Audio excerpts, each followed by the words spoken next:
the rational mind, the psychological self, the individuated self, finds it very hard to conceive of the infinite nature of timelessness and formlessness. It finds it impossible. How can I conceive of timelessness and formlessness? Unless you experience it, you can't conceive of it.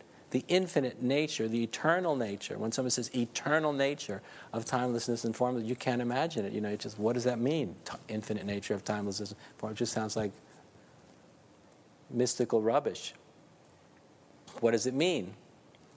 It's hard to conceive of. When you have even a little experience of it, when you taste the ground of being just a little bit, you even if you taste it just a little bit, because its nature is non-relative and absolute, because the nature of the ground of being is absolute, you only need to experience a little bit of it to experience its absolute nature.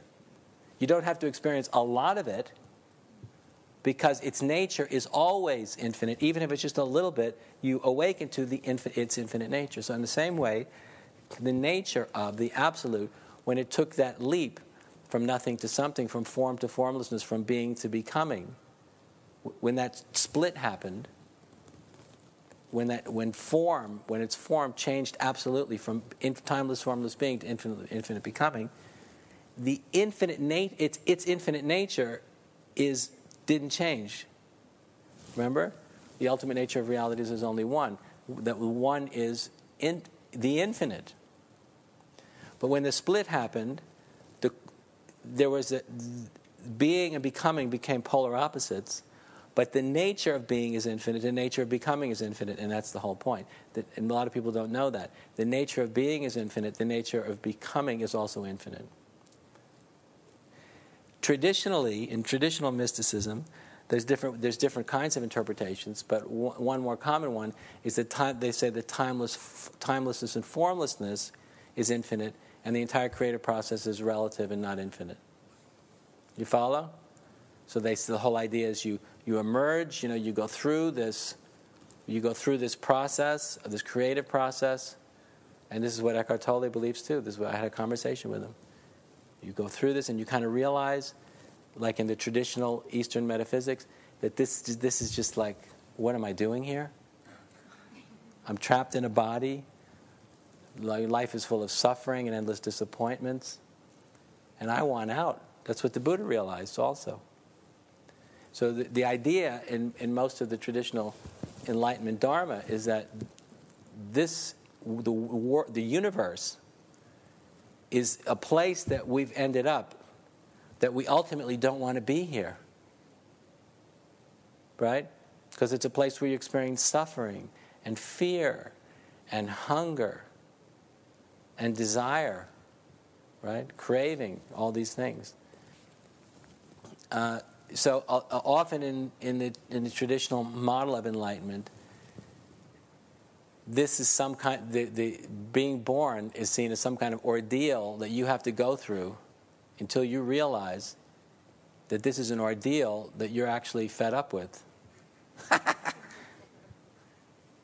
Right?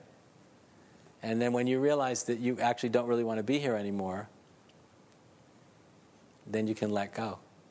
And then you let go, and then that's the process of becoming enlightened in the traditional way. You let go of all your desires and all your attachments, until when you die, you can let go. You let go of all your karmas. You can let go of everything. And if you can let go deeply enough, you never have to come back. That's kind of the traditional model. But in evolutionary enlightenment, we see that very differently. Because we learned a little bit about cosmic evolution, biological evolution, cultural evolution. And we kind of realized that the evolutionary process itself is really just beginning to get interesting. Because it's taken the universe about 14 billion years or so to produce sentient life forms with the capacity for complex consciousness like us. And so the idea here, and this is the really big revelation. That's probably. I think it was Julian Huxley who said of the first one who made the phrase, I think it was him, but I'm not sure, who said, we are evolution bearing witness to itself, awakening to itself, knowing itself. And the point here is that the entire creative process, which has been happening for 14 billion years, as far as we know, has only recently produced the capacity for consciousness, for interiority that we are in the midst of experiencing, that makes it possible for the energy and intelligence that created the universe and is creating the universe to recognize itself, to know itself, to realize itself, to experience itself, to become self-aware. If we weren't here, assuming we're the only life forms in the cosmos that have the capacity for complex consciousness that we do, which is probably unlikely, but until we find out anything to them, until we find them or they find us, that's kind of more or less how we have to see it. That you kind of realize that the universe is really just beginning to wake up. Because if we weren't here, or if sentient life forms like similar to us, or had the capacity for complex consciousness and self-reflectivity and the capacity to bear witness, to see all of this, I am all of this, and as you see it, I am all of this, and you bear witness to it. You bearing witness is the process bearing witness to itself through you. The energy and intelligence that created the universe and is creating the universe, which I call God, is the energy and intelligence that created the universe and is creating the universe. God is that. And that emerged from timelessness and formlessness. All right? The energy and intelligence that created the universe and creating the universe is one and not two. Is infinite in nature. Right? Is infinite in nature.